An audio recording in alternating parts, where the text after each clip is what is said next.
ઉતરી જાય. પહેલા જમાનામાં આ બધી વ્યવસ્થા નહોતી, એટલે કેટલાક લોકોને ચૂસીને ઝેર કાઢી નાખતા હતા. એટલે ચૂસવાવાળા માણસને જરાક પણ કંઈક ચડાવવું પડે, ચૂસે ને કાઢી નાખે, ઝેર નીકળી જાય. પછી એને ઘરે લાવ્યા ત્યારે એક સૂચના આપવામાં આવતી હતી કે આને ઊંઘવા ના દેશો. તો જૂના જમાનાના લોકો ને એમને આ વાતની ખબર.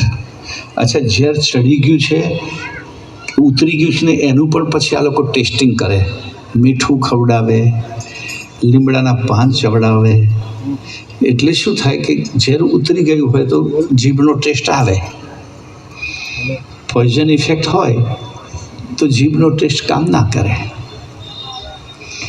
પણ એ પેલો માણસ એને ઝેર ઉતાર્યા પછી ઘેર મોકલે ત્યારે ઘરનાને કે રાતે એને ઊંઘવા ના દેશો, કે ઊંઘી જાય અને પાછો ઝેરનો પ્રભાવ વધી જાય, તેને ખબર ના પડે, ઊંઘમાં પતી જાય.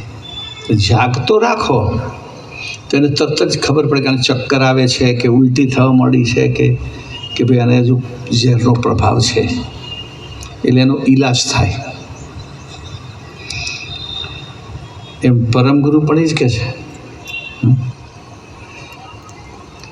કે પરમ સિદ્ધાંત પ્રણોતલતોનો એક ચોપાઈ છે એવી, સદગુરુ મહારાજ ટહેરણજીનું જાગ્રત કરન કો જ્ઞાન. સદગુરુ મહેર એટલે કૃપા, ટહેર એટલે અવાજ આપે, બૂમ પાડે, જાગો જાગો. સદગુરુ મહેર ટહેરણજીનું જાગ્રત કરણકું જ્ઞાન. આવી પરમ સિદ્ધાંત પ્રણવ કલ્પતરુમાં લગભગ 5મા કેતુની પહેલી ચોપાઈ છે કે કોઈને કોઈ બાને ગુરુ મહારાજ આપણને જાગતા રાખે છે. કે ઊંઘ્યા તો ઝેર ચડી જવામાં વાર લાગે નહીં. પછી જાગ્રત થાય તો બીજી ચોપાઈ, જાગ્રત ભય સો જાનીએ જુગ જાહેર જહી જંત, નિજ કા કરતા ઓર આપન પુદર સે એક સતંત. પણ જાગ્યા છે કે નહીં એને પછી એનું ઓળખ આપી છે કે તમારામાં કે અમે જાગતા જ છીએ. પણ કે ના, જાગ્યા કોને કહેવાય?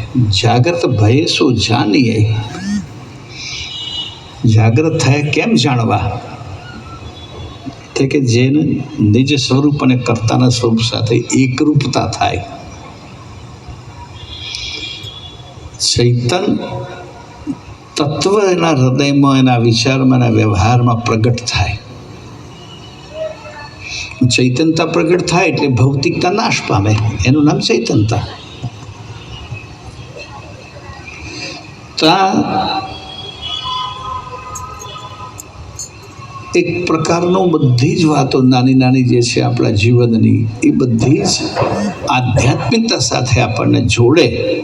એ બધી કડીઓ તમે આધ્યાત્મિકતા સાથે જોડો ને તો જીવન બહુ સુંદર બને. ખાવાથી મળીને, રહેવાથી મળીને, ઊંઘવાથી મળીને, સંગથી મળીને બધી વાતો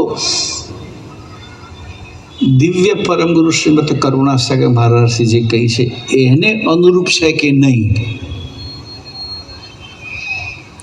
એ વિચારવી પડે. ખાવાની બાબતમાં પણ હું અત્યારે વધારે વાત ખાવાની જ કરું છું. આજે મારા પદયાત્રામાં એક ભાઈ હતા, ચાલતા અને એક જગ્યાએ બેસી ગયા ખાવાનું કશુંક લઈને. શિંગડો જ હતો. મેં કહું કેમ તને જરૂર પડી ગઈ? તો કે ભૂખ લાગી ગઈ. મેં કહું આમ તારી બોડી પર તો દેખાય છે ઓવરલોડ છે, જરૂર નથી.